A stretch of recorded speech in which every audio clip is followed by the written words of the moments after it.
Allez, on va passer maintenant, même si on en a quand même déjà bien parlé, hein, donc la troisième entité qui nous règle la tronche gaiement depuis quelques mois, ce sont même les présidents et les pays, hein, donc le Libra notamment, hein, on va aller voir l'article de Cointelegraph d'ailleurs maintenant, euh, et on va regarder d'autres données.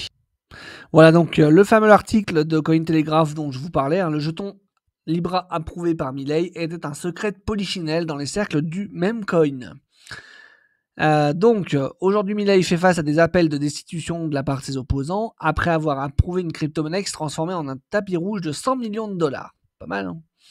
Et on nous dit bien donc que le lancement du token approuvé par le président argentin Javier Milei était largement connu parmi les initiés du meme coin jusqu'à 2 semaines avant sa montée et sa chute spectaculaire selon Jupiter Exchange. L'effondrement du jeton a porté un nouveau coup à la confiance des investisseurs après que 8 portefeuilles d'initiés ont encaissé 107 millions de dollars de liquidités, entraînant une perte de capitalisation boursière de 4 milliards de dollars en quelques heures. Et regardez-moi ce magnifique graphique, mais que c'est beau, mais que c'est beau. Un vrai meme coin comme on les aime, hein. Voilà, donc ajoutant à la controverse, certains membres de l'exchange décentralisé Jupiter auraient été au courant du lancement imminent du jeton des semaines avant son arrivée sur le marché. Des semaines avant son arrivée sur le marché. Donc il faut bien que vous compreniez que les dés sont complètement pipés dans ce jeu. Vous êtes devant votre ordi à essayer d'aller chercher des contrats, machin, sniper des meme coins, ce que vous voulez, pendant que les mecs, eux, ils sont au courant des trucs qui vont arriver des semaines à l'avance.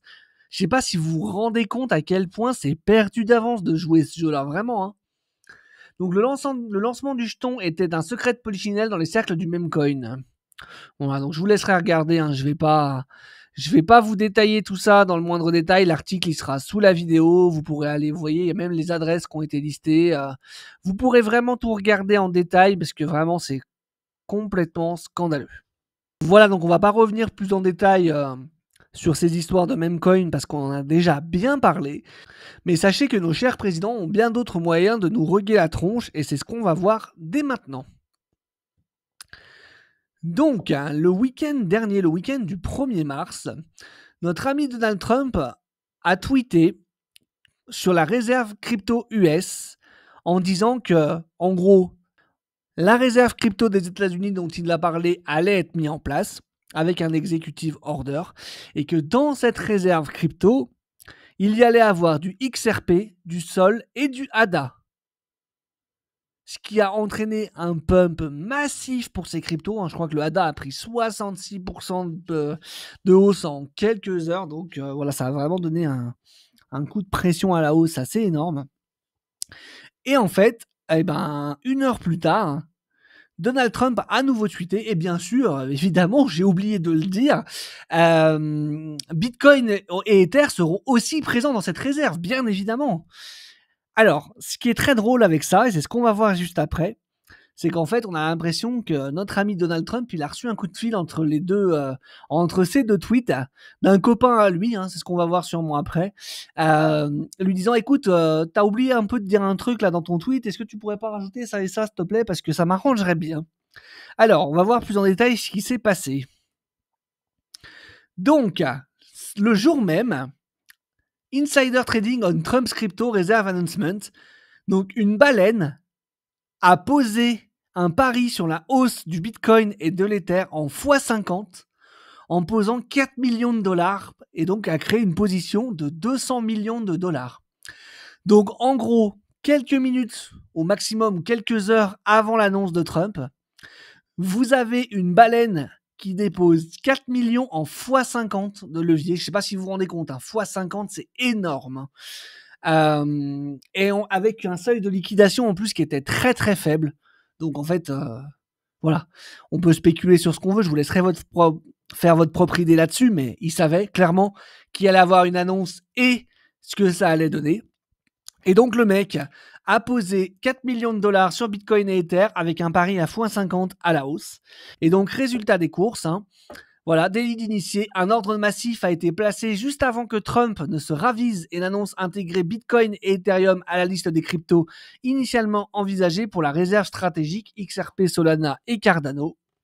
Et donc, un gros acheteur a pris position sur le Bitcoin, 4 millions en levier 50, soit 200 millions. Ce soir, il gagne 6,8 millions de dollars. Fils, neveu, ami, contact pro de Donald Trump. Nota bene, son stop était ultra serré. Il savait. Vive les marchés non régulés. Voilà, donc bien évidemment, ça ne reste que spéculation. On n'a aucune preuve de quoi que ce soit. Et je vous laisserai vous faire vos propres idées là-dessus. À vous de voir ce que vous souhaitez penser. Même si pour moi, il n'y a pas vraiment de doute sur le fait que c'était un insider, qu'il était au courant, que c'était sûrement un proche de Trump. Et encore une fois, on nous scamme la tronche parce que, bien évidemment, suite aux annonces de Trump, ça a eu un pump de 10 à 13% sur le marché crypto et sur à peu près toutes les cryptos qui ont été citées, qui se sont repété la gueule aussi sec le lendemain. Ce qui fait que, comme d'habitude, les particuliers qui ne sont pas formés sur le marché crypto, qu'est-ce qu'ils ont fait? Ils ont dit, oulala, vite, ça monte, ça y est, ça repart, on achète. Le lendemain, ça s'est tout pété la gueule, et avec de fortes chances que ces mêmes gens qui ont acheté la veille quand ça repartait parce que ils avaient peur de rater le train, est revendu au moment de la baisse. Donc voilà, rien ne change. On achète des bougies vertes, on vend des bougies rouges, on fait tout l'inverse de ce qu'il faut faire. Tout va bien. Voilà, donc vous voyez, aujourd'hui, même des présidents et des pays entiers se mettent à vous scammer la tronche. Et c'est quand même sacrément filou. Et donc, on va passer au dernier acteur dont je voulais vous parler. Et c'est sans doute le pire et le plus vicieux de tous. Parce que bon, là, on a quand même parlé beaucoup de meme coin ou de choses comme ça. Ou voilà, si vous êtes un minimum formé, si vous êtes un minimum conscient de ce qui se passe sur le marché, c'est quand même assez facile à éviter. Par contre, là, ce qui s'est passé, enfin, selon moi en tout cas, parce qu'on va voir que c'est encore une fois que de la spéculation, et sur le prochain acteur, vous allez voir que c'est beaucoup plus vicieux et beaucoup plus compliqué parfois à éviter.